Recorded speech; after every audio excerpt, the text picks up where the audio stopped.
స్వైరవిహారం విజయవాడలో వరదలతో తీవ్రంగా నష్టపోయిన ప్రాంతాల్లో దొంగలు స్వైరవిహారం చేస్తున్నారు. వరద నీరు చుట్టుముట్టడంతో ప్రాణభయంతో ఇతర ప్రాంతాలకు వెళ్లిన వారి ఇళ్లను లక్ష్యంగా చేసుకుని చోరీలకు పాల్పడుతున్నారు. బీరువాల్లో ఇతర చోట్ల దాచుకున్న నగదు, బంగారు ఆభరణాలను దోచుకుంటున్నారు. ఇప్పటికే ఇళ్లలోని విలువైన సామగ్రి అంతా నీటిలో నాని పాడైపోయిన బాధలో ఉన్న వారికి దొంగతనాలు కంటి మీద కునుకు లేకుండా చేస్తున్నాయి అన్నటువంటి వార్తని హైలైట్ చేశారు. ఇకపోతే విరుచుకుపడిన ఏలేరు 25,275 క్యూసెక్కుల జలాలు దిగువకు విడుదల. మన్యంలో పోటెత్తుతున్న కొండవాగులు, గట్లకు గండి, వేల ఎకరాల్లో పొలాల మునక. అల్లూరు జిల్లా మన్యంలో కురుస్తున్న భారీ వర్షాలతో కొండవాగులు పోటెత్తున్నాయి. కాకినాడ జిల్లా ఏలేశ్వరం మండలంలోని ఏలేరు జలాశయంపై అవి తీవ్ర ప్రభావం చూపుతున్నాయి. దీంతో అధికారులు రికార్డు స్థాయిలో 25,250 క్యూసెక్కులు దిగువకు విడుదల చేశారు. 10 మండలాల పరిధిలోని 86 గ్రామాలపై ఆ ప్రభావం పడగా బలహీనంగా ఉన్న ఏటిగట్లకు పలుచోట్ల గండుపడి కాలనీలను ముంచెత్తే. కొన్ని ప్రాంతాల్లో గట్లపై నుంచి జలాలు పొంగి పొర్లుతూ పొలాలు ముంపుకు గురవుతున్నాయి.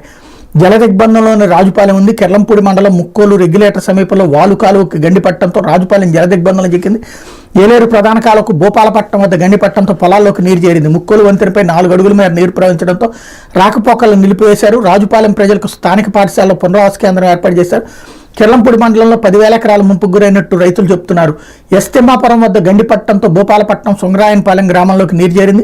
సామర్లకోట్ల మండలం వీకే రాయపురం వద్ద గట్టుకు ఇసుక బస్తాలు వేగ గొల్లప్రోల వద్ద జేసీబీతో గుర్రపు డెక్కను తొలగించారు. వరద ఉధృతికి పెద్దాపురం మండలం కాండ్రకోట సమీపంలోని దబ్బకాలువపై వంతెన కొట్టుకుపోయింది. తిమ్మాపురం, కట్టమూరు, కాట్రావులపల్లికి రాకపోకలు నిలిచిపోయినాయి. ఏలేశ్వరం మండలం అప్పనపాలెం వంతెన వైపు ఒరిగింది. ప్రజలకు ఏలేశ్వరంతో సంబంధాలు తెగిపోయాయి. గొల్లప్రోలు జగనన్న కాలనీకి వెళ్లే మార్గంలో వాగుల ఉధృతి కారణంగా సూరంపాలెంలోని ముంపు ప్రాంతాల ప్రజలు రాకపోకలకు 4 పడవలు ఏర్పాటు చేశారు. పిఠాపురం, గొల్లప్రోలు 216 జాతీయ రహదారిపై వరద నీరు చేరింది.